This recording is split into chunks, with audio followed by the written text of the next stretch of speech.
Baik, Assalamualaikum warahmatullahi wabarakatuh. Perkenalkan, nama saya Dinda Siti Alivia dari Program Studi Manajemen Pendidikan Islam UIN Sunan Ampel, Surabaya. Nah, di video ini saya ingin memenuhi tugas dari mata kuliah pengantar ilmu manajemen dengan membahas 5 konsep manajemen yang termaktub di dalam Al-Quran dan Al-Hadis. Yang pertama ada konsep yang berhubungan dengan manajemen. Yang pertama adalah konsep kepemimpinan.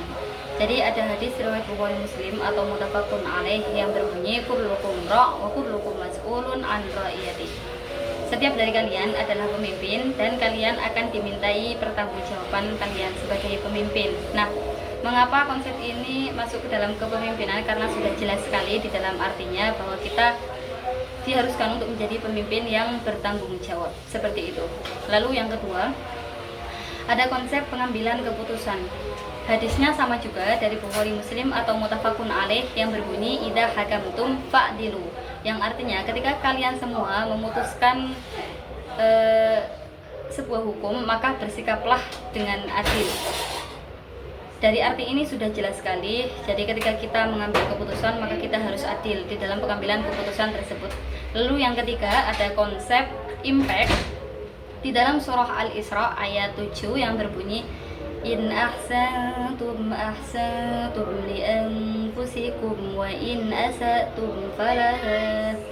Nah, jika kalian semua berbuat kebaikan, maka kebaikan tersebut akan kembali kepada kalian, dan jika kalian semua berbuat keburukan, maka keburukan tersebut juga akan kembali kepada kalian. Falaha hanya tadi itu merujuk kepada kamu sekalian atau kita sebagai yang melakukan. Mengapa ayat ini masuk ke dalam konsep impact? Karena adanya itu tadi, timbal balik yang kita lakukan itu akan kembali kepada kita juga. Lalu kita akan membahas konsep yang keempat, yakni produktif. Nah, di dalam Quran surah Al-Mulk ayat 15 yang berbunyi huwallazi ja'ala lakumul arda dalulan famshu fi manakibiha wa kulu min rizqih wa ilaihin nusyur, yang artinya dia menjadikan kamu sekalian di bumi ini dengan mudah, maka berjalanlah di atasnya dan makanlah sebagian dari rezeki yang telah disediakannya untuk kalian, dan kepada Allah lah kalian semua dikembalikan. Mengapa ayat ini masuk ke dalam konsep produktif? Karena sudah jelas sekali ya, Allah menciptakan kita di bumi ini, dan yang dimaksud berjalan di atasnya itu kita disuruh usaha lalu memakan sebagian rezeki. Jadi kalau kita usaha, nanti kita akan mendapatkan hasil yang sesuai dengan usaha kita. Nah, ini bentuk dari produktif.